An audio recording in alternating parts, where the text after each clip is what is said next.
All right, Day Shift stars Jamie Foxx, Dave Franco, and Snoop Dogg, and it is the story of a hardworking dad out to provide for his daughter, who uses a boring pool cleaning job as a front for his real gig, hunting and killing vampires.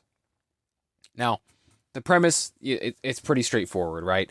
Um, this is not a super serious film. I didn't think it was going to be going in. It looked like it was being portrayed as pretty comedic, and especially when you put Jamie Foxx in the lead with Dave Franco. I don't think I've ever seen anything with Dave Franco where he's not in a comedic role, and it suits him. He's fantastic. Now that his brother James Franco is kind of out of the picture, kind of not to be spoken of in Hollywood because of his misadventures and his deplorable acts.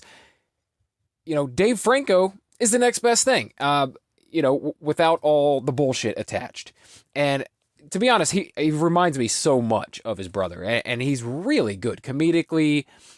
He just has this, like, I don't know, everything I've seen him in, I've absolutely loved, and much like James Franco before him.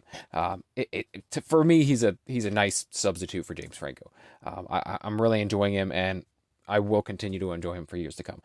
This movie, it wasn't anything super spectacular. Like I said, I wasn't expecting that. I was kind of, from the trailer, expecting it to be a little more slapsticky.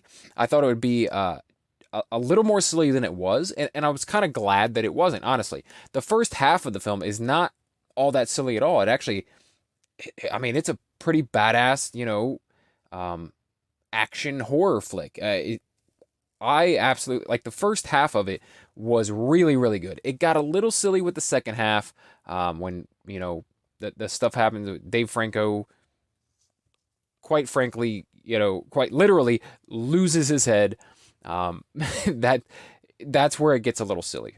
Sorry if I spoiled anything there, but moving on. It doesn't ruin anything about the movie.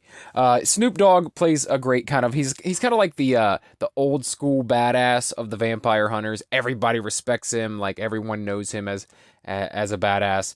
And Jamie Foxx is trying to work his way back into this vampire hunters union because it's the only way he can make enough money to keep his daughter, from his ex-wife, from moving away with his daughter. Basically, his marriage is only really splitting up because of his lies. Like, he won't tell his wife what he's up to all the time, and he's a fucking vampire hunter. So it's like, how can he, right? Anyway, the film, the action sequences are fucking unreal. I mean, that's why I can say that I'm really glad that I watched this film. Otherwise, though, the story, kind of bland, kind of predictable throughout. You're like, oh, I kind of see where this is going. But I really, like I said, the first half really got me. I really loved. The second half was super predictable, kind of wrapped up in the way that you might predict it would wrap up. But I enjoyed the back and forth between Jamie Foxx and Dave Franco. Like I said, I expected a little more comedy, a little more slapsticky type humor. It wasn't that silly, and a lot of the humor wasn't that fantastic. I enjoyed it more as an action flick than a comedy. But there were a couple funny moments, but overall, I didn't find it to be that funny. I would say watch this one for the action. Other than that, yeah, the story's nothing to write home about, and the comedy is at least a little to be desired. Let's see, what do they have? Rotten Tomatoes has it at 56%, IMDb at 6.8. I'd say that's about right. I'd say it's probably about a 7, and for me, a 7 it's okay. It's not great. It's not really on the verge of great, where I would put like an 8, 9, or 10 on it. But it's not the worst thing I've ever watched. The action saves this film for sure. Do I recommend it? I don't know if you're a fan of, like, the original Blade films with Wesley Snipes. Yeah, check it out, man, because the action is spectacular, right? And even better than some of that stuff we've seen in Blade. I mean, it's really, really great action sequences. But yeah, otherwise, you could probably skip it. Unless you're a really big Dave Franco, Snoop Dogg, or Jamie Foxx fan, or you really, really love vampires, you know, you could skip it if you don't care about the action. But I enjoyed it like enough for the action sequences that I'm happy that I watched it. I'm glad that I didn't miss this one. So take that for what you will. Watch it, don't watch it. I think it's very much, if that's your type of film, you'll probably enjoy it at least somewhat like I did. But if not, really not worth checking out. Just kind of an average film.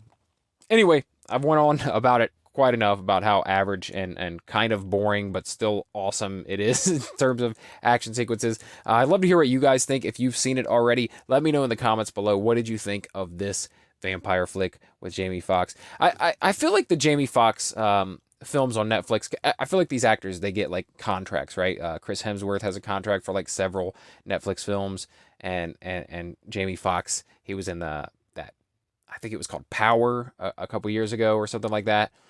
Which I didn't think that was great either. I didn't finish it. It's definitely my genre. It's like very comic book superhero film, but I just didn't finish it. But this movie did make me look and say, I don't think Jamie Foxx would be a bad Blade in the MCU. I think he would be a great Blade. It's kind of too bad he's already, been in the Spider-Man films, and that they've already cast a character for Blade. And you know what? He is a little older. I think Jamie Foxx is in his 50s now. But you can see also in this film, I have to say, he is bulked the hell up. Jamie Foxx, if you don't already know this, is gearing up to play Tyson in like a Mike Tyson biography film. Not the Hulu film that was put together without the consent of Mike Tyson, but something that Tyson actually has something to do with. And throughout the last, I don't know, couple of years, we've been seeing photos come out of Jamie Foxx getting bigger and bigger, kind of filling out for that Tyson role. And you can definitely see it in this film that he's on his way to looking as much like Tyson as they can make him look.